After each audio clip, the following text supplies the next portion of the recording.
Hyydropoetics. What's that all about? I don't know. I think it's about art and music. Art and music? And sound, don't it? I haven't a clue what it's about. So, John, Yeah? tell us what you mean by hydropoetics. Wow. By hydropoetics, I mean art and water. You know water, right? Since like you're the tides and stuff. Yeah? Yeah. You know art, right? Like paintings and music and poetry and stuff. What's art got to do with water? Well, art has a lot to do with water.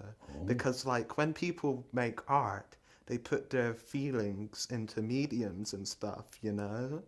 So when they like have feelings about water, they put it into art. But it can be anything. It can even be this shiny bottle over here. Really? Yeah. And it has to do with water, and that's hydropoetics. Ooh. Well, be a bit more specific. Did you find anything specific? Any object or a bit of art? Yes, actually, I went and met this, like, poet lady who, like, told us some poems about, like, sea animals. My breakfast, lunch and dinner, right, is filling up on plastic.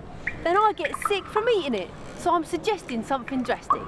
That was nice. What else is it about then? We also went and saw a water wizard. A water wizard? A water wizard. He was like straight up drawing like circles with chalk, telling us about how the tides and moons work. High tides are two huge waves, very long waves. Like going all mathematical.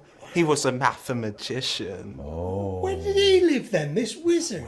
We met him on a bridge. And what we're doing is actually, as we turn around on the Earth, we move through them. It needs further research and it needs simplifying for us. Needs lots of people to go out there and discover hydropoetics. That's right. Yeah, go on then. Go on. Go on. What are you doing? Hi, I'm Natalie Fee. I work with Made in Bristol TV as a presenter, but I'm also an environmental campaigner supporting the plight of our oceans against marine plastic pollution.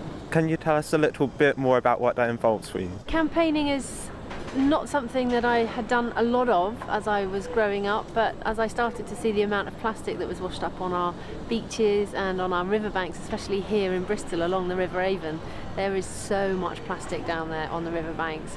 And when I saw the pictures of the albatross sort of in the middle of the Pacific on the Midway Islands, and with their stomachs full of plastic that had come from consumption in the UK and places all around the world, I saw the impact that we were having as humans on these birds, you know, thousands of miles away. I never realised that plastic pollution was quite so bad in the River Avon. Like, it always looks so clean when you're like looking at the harbour side behind you and stuff. So this next poem is about an albatross who lives on the Midway Islands in the middle of the Pacific. He's a baby, and if you can imagine him in his nest, and he's been brought up on a lifetime of Happy Meals. So I have this funny feeling from that I've been eating, but I really cannot help it anymore. It shines so bright, it lasts so long, so versatile, my lifestyle. Well, I can't change my ways, this is more than just a phase, my disposable, throwawayable appetite. And I want more and more each day it comes to me from my plastic sea. I can't live if living is without you. I can't give anymore. I can't live if living is without you. I can't live anymore.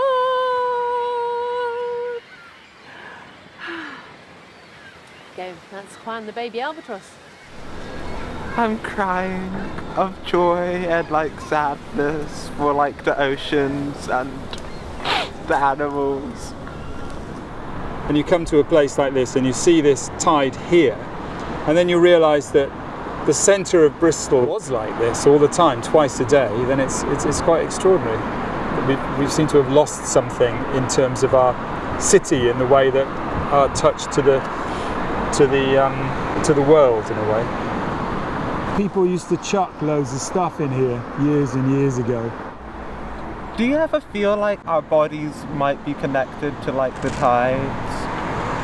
Yeah, I think that's so.